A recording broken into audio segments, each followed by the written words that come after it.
번째로는 기도하는 자의 심령이라는 것입니다. 기도하는 사람의 심령은 어떤가라는 것입니다. 시편 말씀을 묵상하다 보면 기도자의 심령을 살펴볼 수 있습니다. 시편 116편 3절에서 4절의 말씀에 보니까 사망의 줄을 나를 두르고 수월의 고통이 내게 이르므로 내가 환난과 슬픔을 만났을 때에 여호와께 주께 구하오니 내 영혼을 건져 주시옵소서 라고 호소하고 있습니다.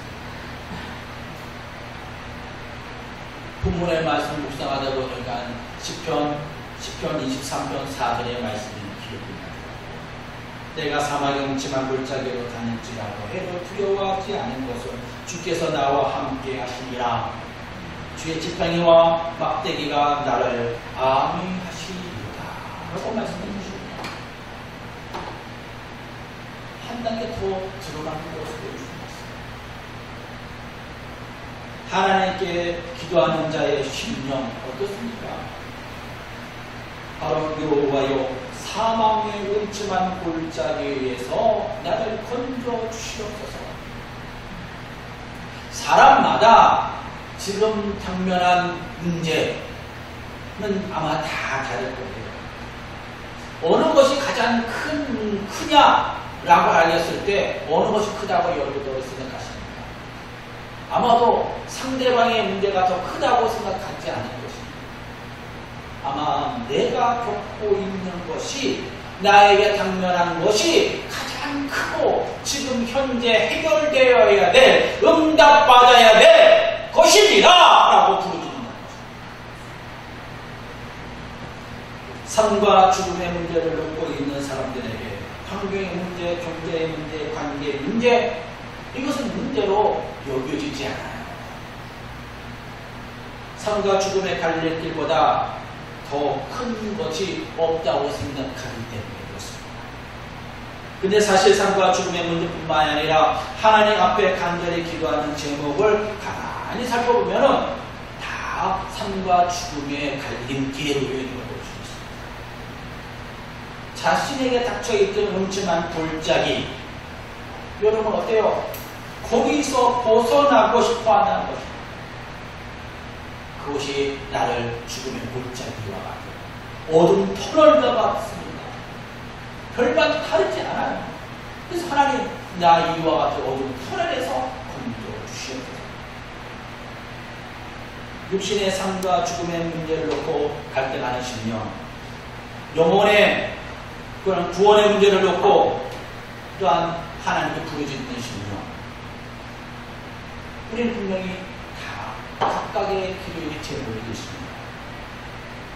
이 기도의 제목을 놓고 우리는 무엇을 선택하느냐가 아니라 하나님께 우리는 그것을 부르짖는 것입니다. 기도하는 것입니다. 갈등하는 모습, 이 모습 그대로 그냥 들리는 것입니다. 내가 사망의 음침한 골짜기에 내가 갇혀있나이다.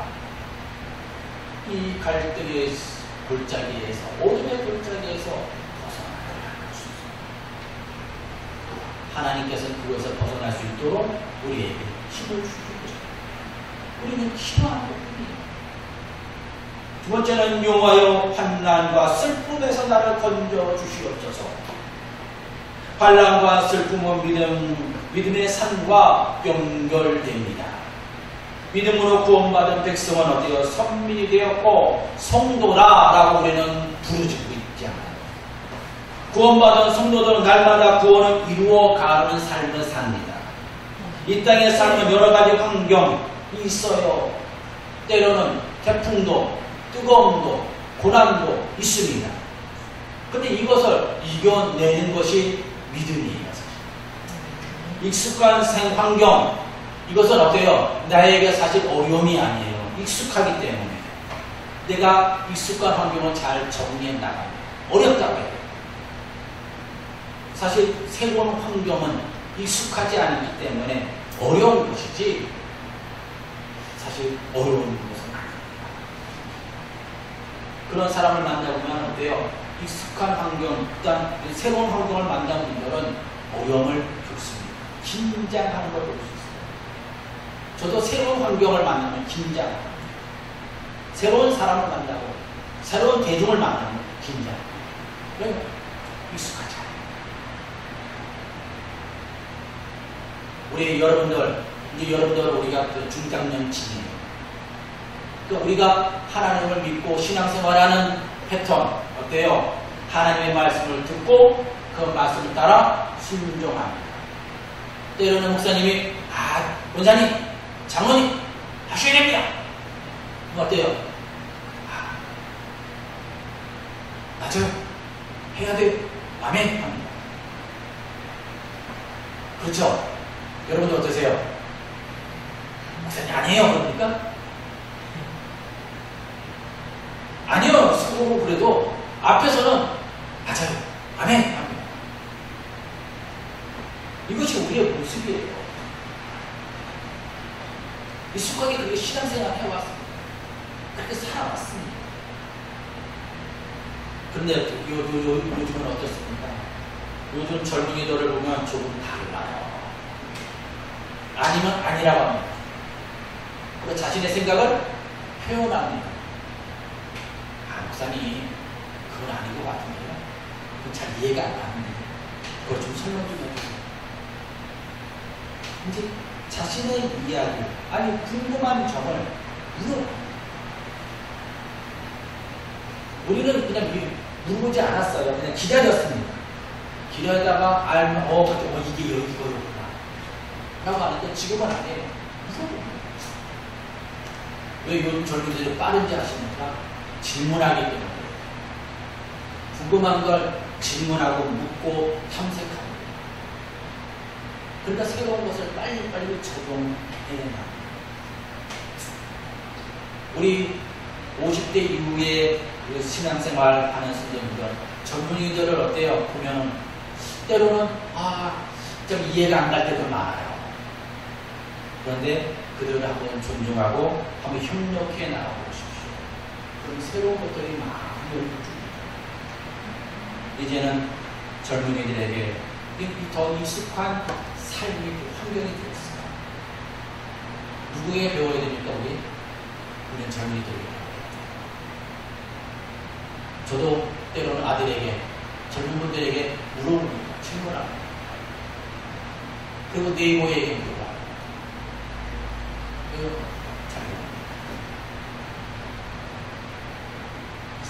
우리 신앙생활도 우리는 내가 알고 있는 익숙한 것, 그것만이 아니라 하나님의 말씀 안에서 내가 어떤 것이 내가 더 옳은 길로 가야 된다. 궁금해하고 묻고 순종할 수 있는 우리 삶이 되겠다. 신앙의 갈등과 환란이 찾아왔습니다. 그것이 하나님께 부르짖으십니다. 이와 같은 변화 속에 환란이 붙는다는 것입니다. 신명기 4장 30절의 말씀을 보니까 이 모든 일에 내가 임하여 환난을 당하다가 끝날에는 내가 내 하나님 여호와께로 돌아와서 그의 말씀을 청종하리라 라고 말씀해 주십니다. 여러분, 환난을 당하다가도 주님의 말씀을 청종한다고 말씀합니다. 누가? 하나님이 구원받아야 될 백성은 그 말씀을 청종하고 듣는다는 것입니다. 안 듣는 것 같지만 들어요. 신앙생활에 환난과 슬픔이 있습니다. 이 환난과 슬픔은 심령의 변화를 가져옵니다. 그들에게 하나님께 여호와께 돌아와 그 말씀에 순종하고 환난과 슬픔에서 던져달라고 하나님께 부르짖는다는 것입니다. 여러분, 환난과 슬픔 없습니까? 이때 우리는 부르짖어야 돼요. 하나님, 지금 환난과 슬픔이 있습니다. 그리고 내 영혼을 건져주시옵소서.